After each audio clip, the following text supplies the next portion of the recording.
You know, I gotta wonder, what is it about Peter Parker? What is he doing that he can look this good, even beaten up after 60 years? I mean, is it the turmoil and stress he's been through? Is it the fact that he's lost so many friends and family, dealing with their return only to lose them again? The mind control things, dealing with villains every other day, dealing with stress from things like symbiotes and octopuses taking over your brain, or clones, or all that stuff. Because if that's the price you have to pay to look this good, yeah, I'm not interested. I will just age gracefully and look good doing it, at least as far as I'm concerned. Now, I mean, he does have the powers of a spider, and that does include a semi healing factor to a certain degree. Not as good as Wolverine or Deadpool. So, yeah, I guess I could do that, but I guess the real reason he looks this good after 60 years is he's a comic book character. I mean, after 60 years of comics and 20 or more years of movies, and even you take into consideration all the cartoons that he's been in, you think he would look a little gray. But then again, he is just a animated comic book movie fictional character that we come to love all these years.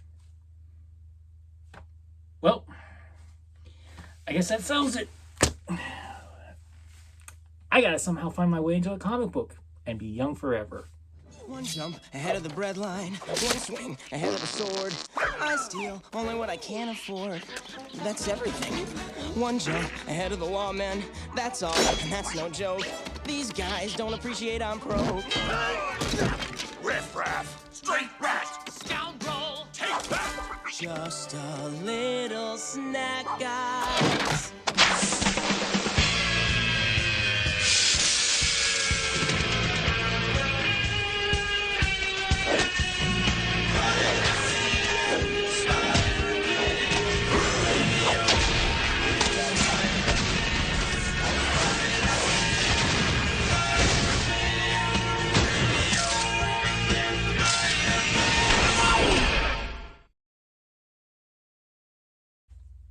Welcome back to the Spider's Web, where we talk everything Spider-Man. Because, man, I love this character. He's my favorite superhero. And since it is the year of the Spider and the Street Rat here on Fandom University, and Spider-Man is turning 60, I figured might as well look back at his history. Now, of course, we can't talk everything Spider-Man in this video, because then it would be 5 hours long or more. It'd be 12 parts or whatever.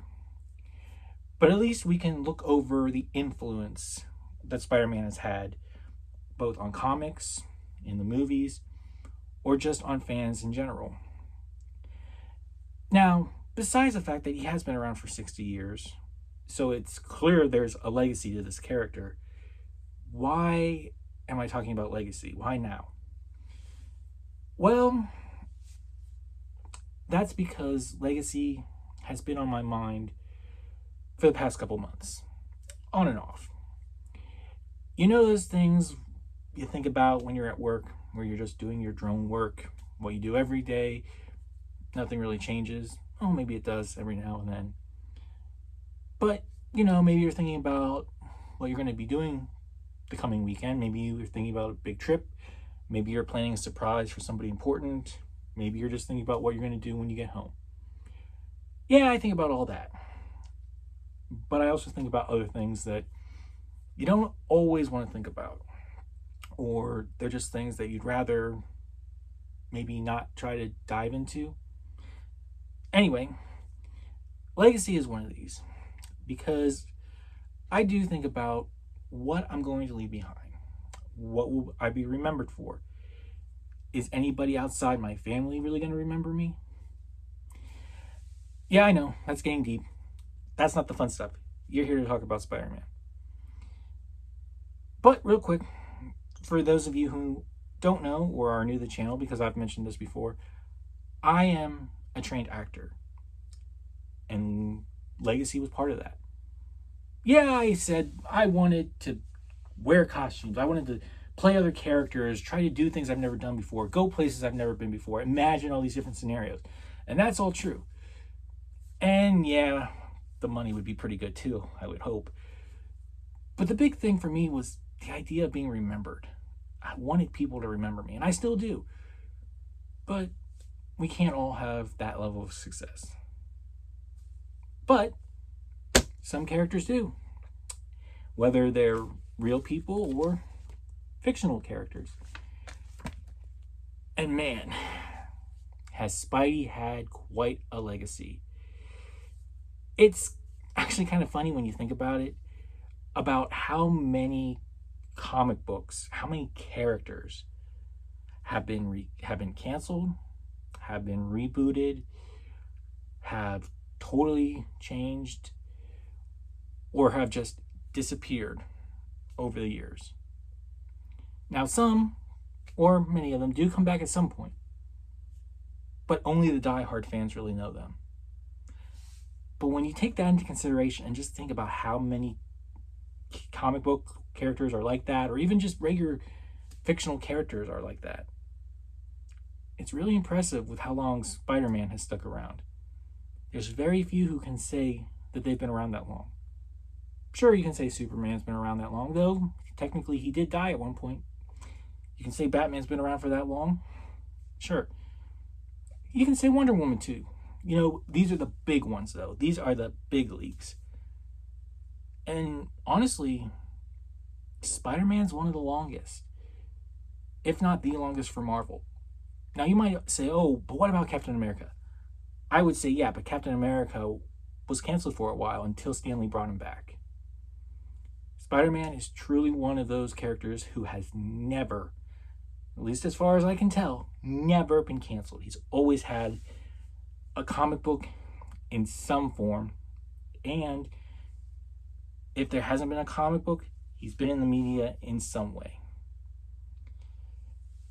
Now, I find it interesting also that I'm talking about Legacy now, with Spidey being around for 60 years, because comic books have started to do, at least as far as Marvel is concerned, something interesting. You have the comic book number right up there at the top.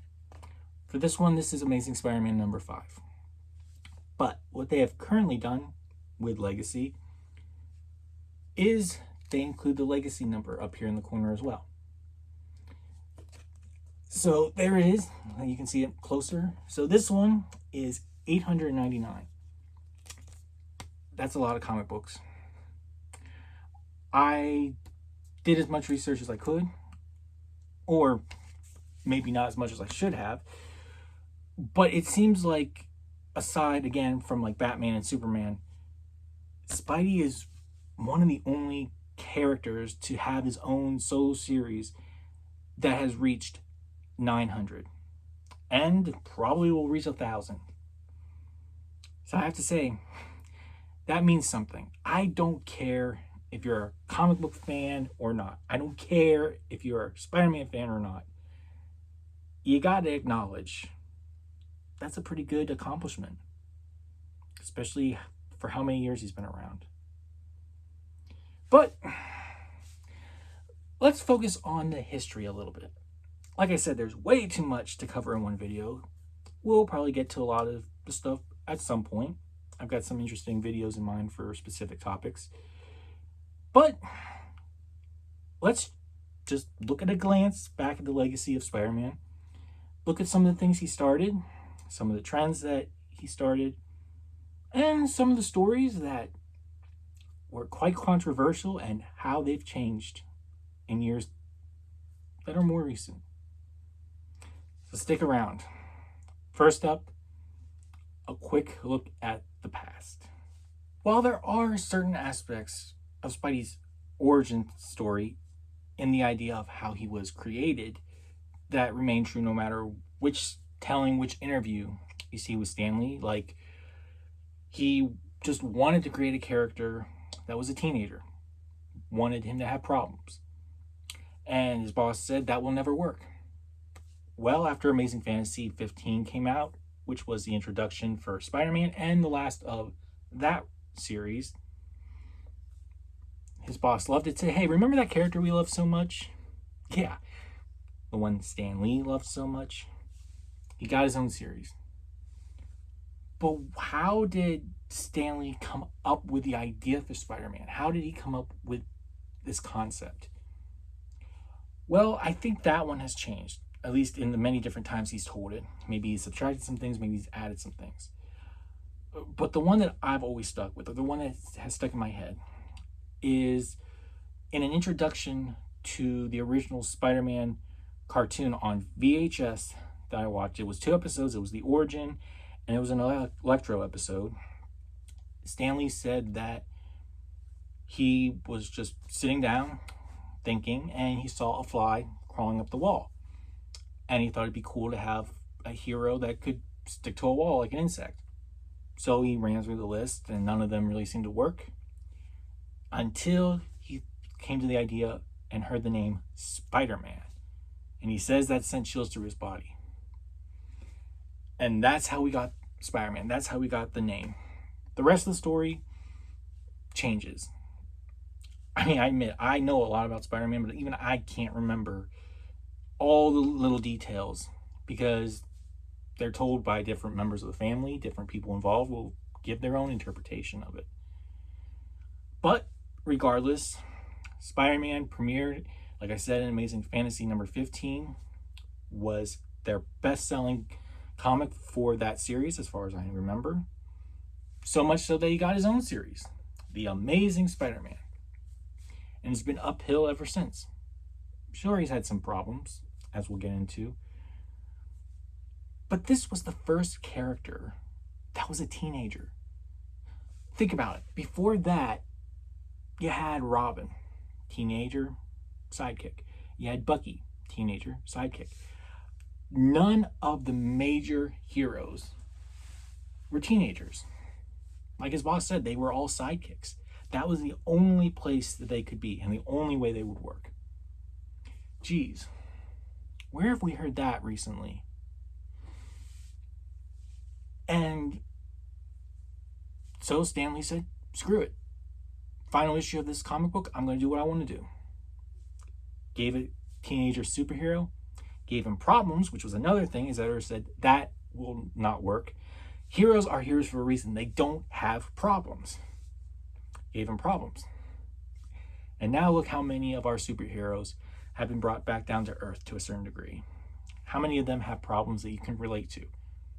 How many of them aren't exactly hero material either anymore? As far as I'm concerned, that's because of Spider-Man.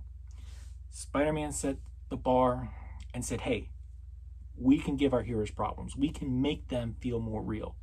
We can make them teenagers. Teen Titans. I'm almost willing to bet part of that came from the idea of Spider-Man. If Spider-Man hadn't worked, yeah, I don't think we would have had a teenage team. Maybe, who knows?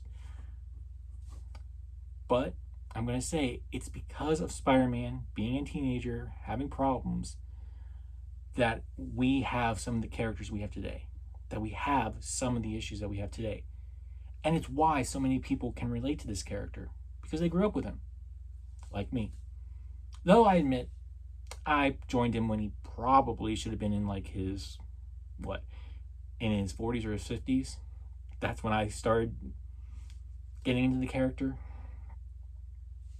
But like I said, whatever he's doing, he's not growing old. But there was something else about this character.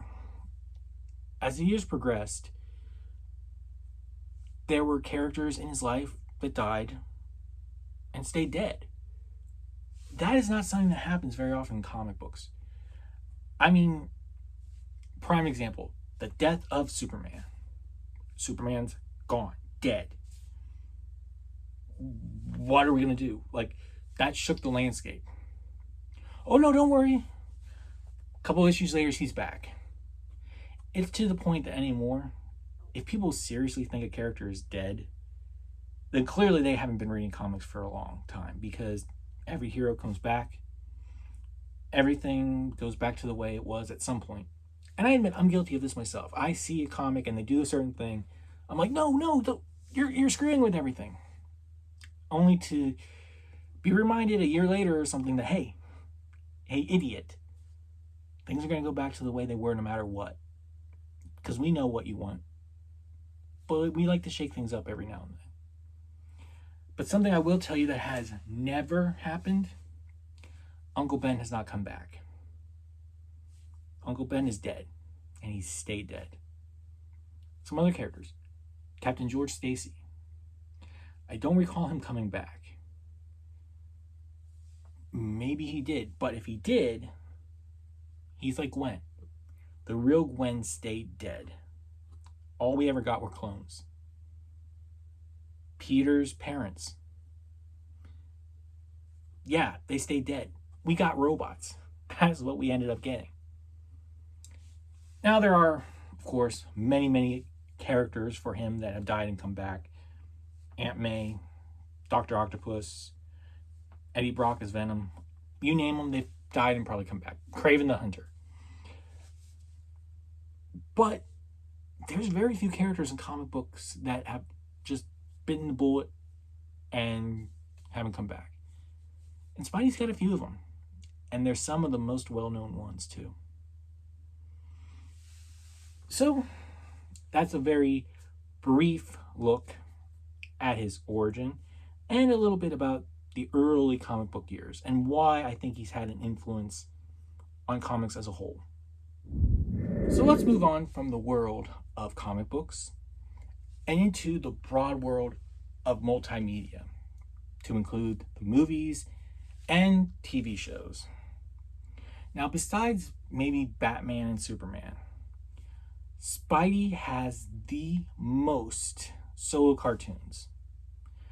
And I'm including ones where he has other people in the show, but he is the main character. And this number, I counted 9. And I'm including titles like Spider-Man and His Amazing Friends in this one because it's Spider-Man and His Amazing Friends. So he's got the title there. I wouldn't count Justice League with Batman because it's not Batman and the Justice League. But here it's Spider-Man and His Amazing Friends.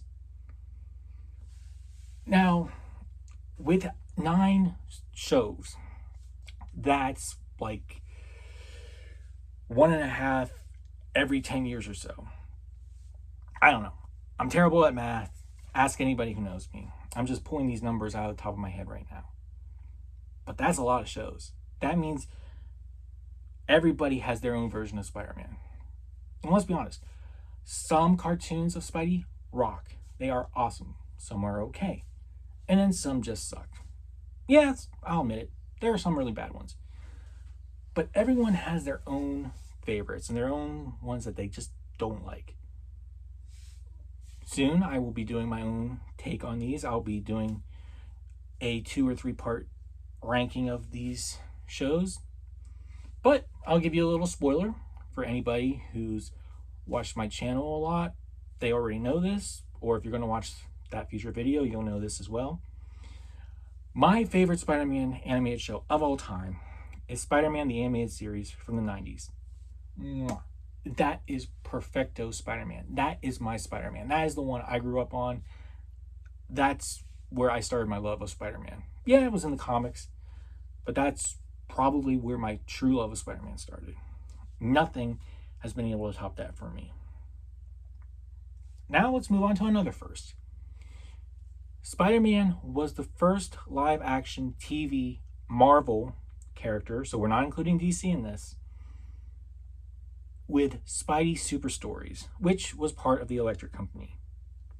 Hey, he was a live-action, he was a Marvel character, it counts. Which is kind of interesting, considering that you would think maybe it would have been like Captain America or something. But it wasn't. It was Spider-Man. Spider-Man is also, to my knowledge, the only character from Marvel to get development in another country under a new name. And I'm talking about the Japanese Spider-Man version. Wasn't Peter Parker, All they really kept was this name and the powers. They changed everything else. And I'll admit, I did not like this show. Just the 1 or 2 episodes I could see on YouTube, I was totally against it. I'm like, this is not Spider-Man. This is terrible. They ruined Spider-Man. But then I saw a special on Disney Plus, which talked about Japanese Spider-Man. Great, great documentary. I highly recommend watching it if you're into this stuff, which if you're watching this video, I assume you are. And it showed me that it's the culture is different, of course, and that this character was actually good. Like, it just showed how much of an impact Spidey had in Japan on their series like Super Sentai, aka Power Rangers to us. For example, I think I remember hearing that was the first time there was a giant robot that he controlled. Or for Power Ranger fans, it was the first time there was a Megazord in a show like that. So you got Spider-Man to thank for that. Sure, we've had animes of characters since then, and we've had them go to Japan for things, but we haven't had any other live action Marvel characters get a Japanese show. The original 60s, 70s cartoon also had the most episodes about a single hero. Now, yes, the Marvel superhero shows did have other characters, and there were probably more episodes. But these were Marvel superheroes. They weren't just one. Spidey was on his own. He never crossed over, at the time, he never crossed over with any of the characters from those other shows because it was his own unique cartoon. Shows how popular he was, how much Marvel wanted this character to have his own show and his own things to stand on. Half of the current top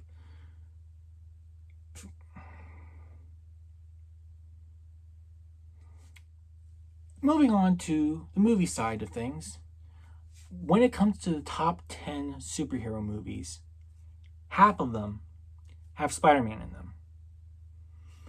Now, admittedly, it's not like Avengers Endgame or Avengers Infinity War succeeded because Spider-Man was in the movie. I'm sure some people went to those films because Spidey was there, but that's not the reason that they made as much money as they did. They didn't make billions of dollars because it was Spider-Man. Sure, Spidey solo films made a lot of money because it was him, and I'm sure he contributed to the Avengers' success. But regardless, just the idea that one character, one single character, is somewhere in half of the top 10 superhero movies, that's a pretty big deal. And let's talk about, for a moment, No Way Home, which I loved No Way Home. I mean, let's be honest. I'll be surprised if I can find a Spider-Man fan who just absolutely hated that movie. Oh, sure, there's some people who had issues with it, and there might be 1 or 2 people that absolutely hated it. But for the most part, that was a really loved and enjoyed movie. I mean, it made how much money? A lot. And right there, that adds to the whole idea of legacy with Spider-Man. You've got a legacy of live action actors coming back and being in one film. Oh, spoilers, but I figure at this point you've probably seen the movie. You've got Toby come back, you've got Andrew that came back, and you got Tom Holland there. Sure, maybe it would have been fun to see another cameo from a couple other live action Spider-Mans, maybe like I think the guy's name is Hammond, who did a short-lived live-action Spider-Man TV show here in the States. Maybe it would have been neat to see, I don't know, the guy who voiced the animated Spider-Man in my favorite 90s, which, I'm stupid, I should remember his name. Maybe it would have been neat to see him. But they wouldn't have had the same impact like Andrew and Toby do. Toby started Spider-Man on this marvelous journey of live action films. And they've all, yeah, some have been bad, but they've all generally been really, really good. And I've just had a fun time with most of them. I can't think of one that I absolutely hate. So you got the legacy where it started. You got the one in the middle who continued that. And you've got the current one. So you've got 3 Spider-Mans in one movie. And for a lot of people, you've got multi-generational too. For example, me, I grew up with Tobey. Even if I really love Tom Holland, I grew up with Tobey. So kids that are now 10 or 11 that grew up with the Marvel movies, Tom Holland's for their Spider-Mans. So it bridges the gap there. But, I mean, yeah, we've had many, many Batmans. We've had many, many Supermen. But until The Flash comes out, we will not have multiple Batman in one movie. And I think that's a big step for Spider-Man. Might not seem like it, but I think that's saying something. That the first character to do that and do it successfully is Spider-Man. With the influence that Spider-Man has had over his 60-year run right now, whether that's from his beginnings, changing the way comic books are written, changing who could be a hero and what heroes could be, to just his impact on the movies, our pop culture in general, how he saturated himself in there with the likes of Superman and Batman, how he's just one of those names. I can guarantee you there's probably not a single person who doesn't know who this character is, or at least doesn't know the name. Maybe there is somewhere, some third world, fourth world country, I'm sure there's somebody who doesn't know who Spider-Man is. But for the most part, almost everybody does, even those who aren't comic book fans. But to me, what I find interesting is the idea of divisive stories or story arcs, and just how they can go from being hated to now we're like, oh, I never hated it, I always loved it. Did you? And this isn't just something that's unique to Spider-Man. I'll admit that. Prime example is Thor: Love and Thunder is coming out on Friday, though as of this recording, I'm going to go see it tomorrow evening. And that has Jane as the Mighty Thor. That is an example of a divisive moment in comic books. Some fans just absolutely hated the idea that you could let Jane be Thor, because Thor was a name. It wasn't a title passed down. Some people loved that idea. Some people thought it made perfect sense.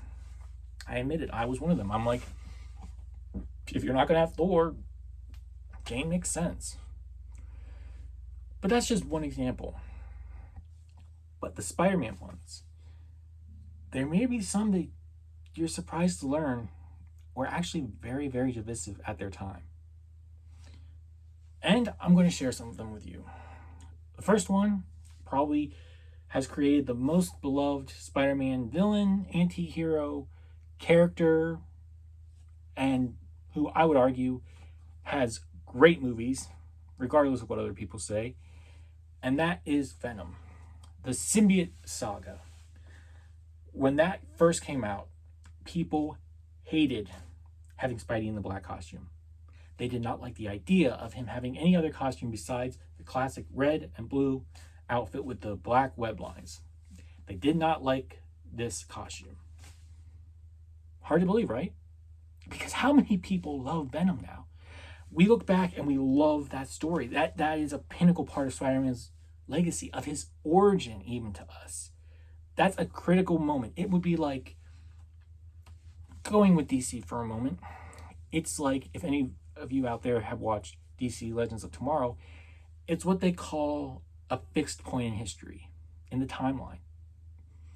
It's something in Spider-Man's past that you just can't change. You do not touch that. But at the time, people didn't like it. But the stories they created made us fall in love with the black suit. Made us really love it. By the time they got rid of it, fans were demanding that it came back.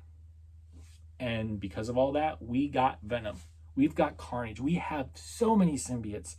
We have Null the symbiote god now. We have, in fact, Null is part of Thor history because of Gore, who is also in Thor Love and Thunder.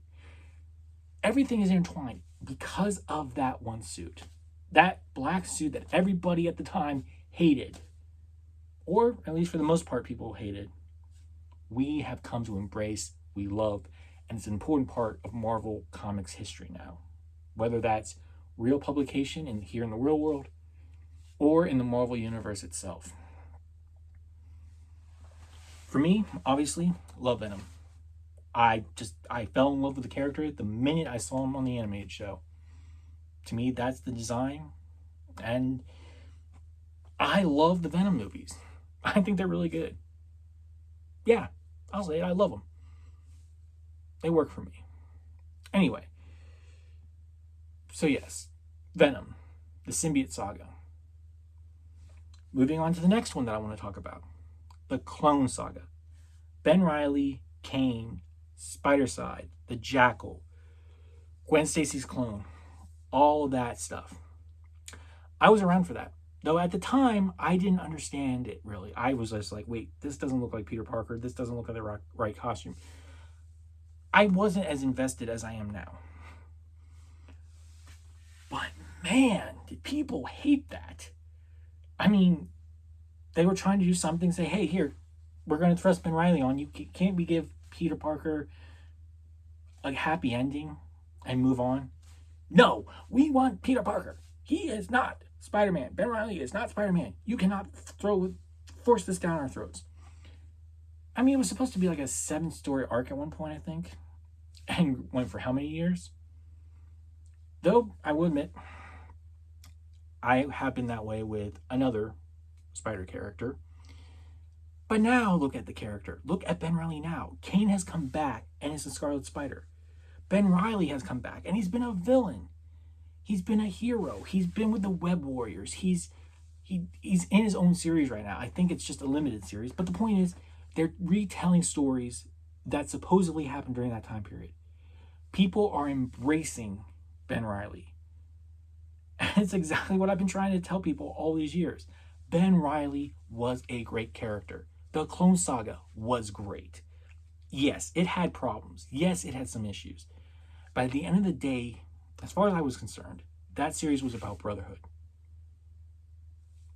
And there's so much about that series that I love. That is the one Spider-Man arc, besides the black costume, that I would love. I'm working to get the entire run. Anything involved with the Clone Saga, that's what I'm trying to get.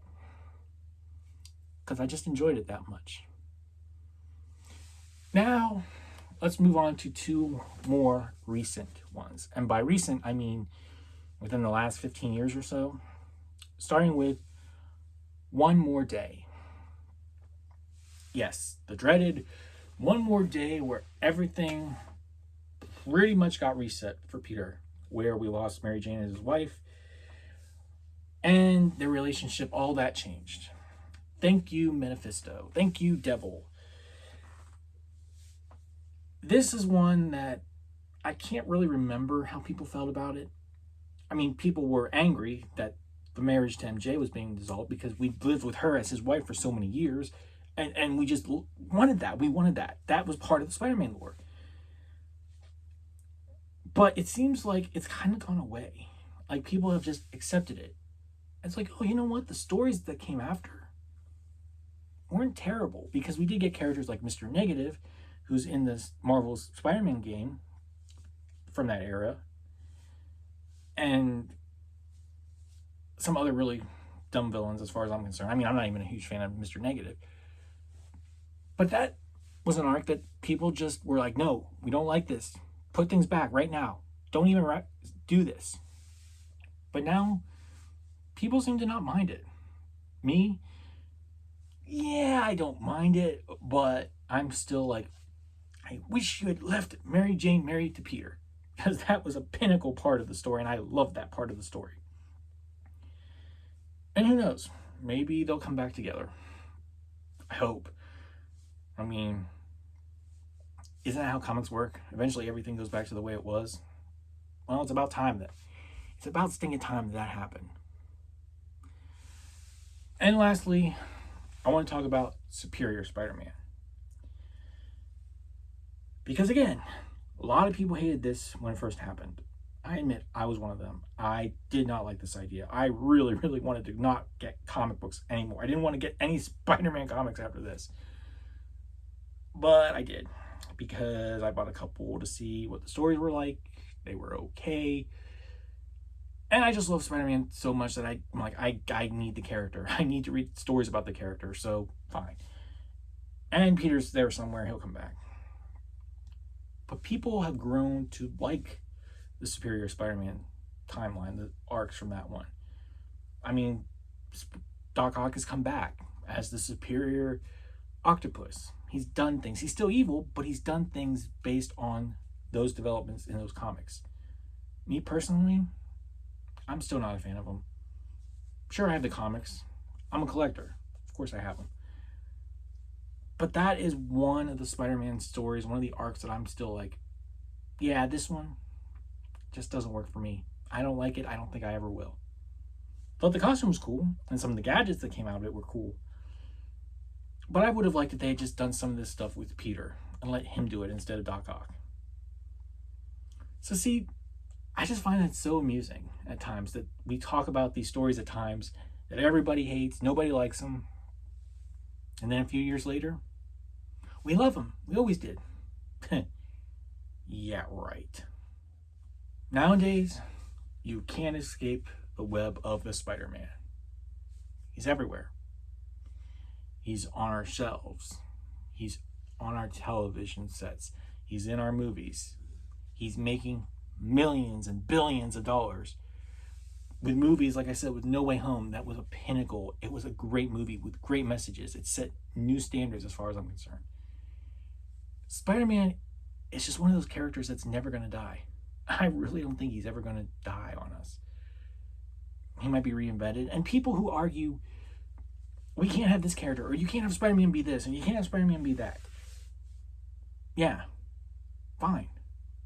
But some of these stories are in alternate universes, and you don't have to read them. Now, I admit I need to take my own advice at times, because that's happened to me once or twice. I'm not immune from it. I'm not saying I am. But we all just need to try and look as Spider-Man fans or as comic book fans and just remember, we like what we like. Let's read the stories that we like or watch the movies that we like with these characters. We don't have to do anything. There's not a gun being pointed at our head and saying, you need to buy this comic, or you need to read this story, or you need to like this character. How many people said they didn't like Spider-Gwen when she first came out? Now look at her. How many people said that they didn't like Miles when he first came out? Now look how many do.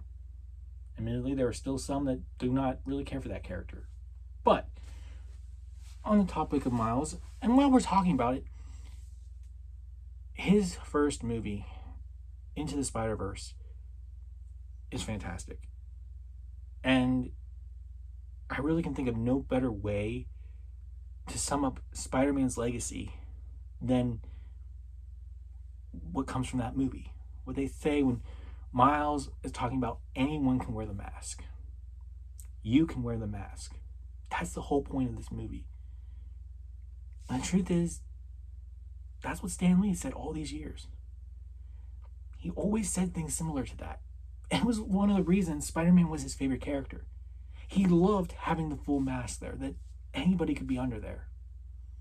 Didn't matter your ethnicity, didn't matter your religion, didn't matter who you were. You could be Spider-Man. You could be under that mask and imagine you were having those adventures. So, Spider-Man, 60 years. Wow. A long, long ride. But what are your thoughts about this? What are your memories about Spider-Man? What are your thoughts on the controversial stories that I mentioned? What are your thoughts on the firsts that I mentioned? Or are there some facts that I got wrong? Because I'm not saying I'm perfect. Whatever they are, mention them in the comments below. Or just let's start talking some history about Spider-Man and our favorite moments from his long, long career. Whatever it is, don't forget to join us for more Spiderweb episodes. More episodes for the year of the Spider and the Street Rat. And don't forget to comment, like, and subscribe down below. And until next time, remember, enjoy what you love, read what you love, and let's all work for a better fandom. I'll see you next time.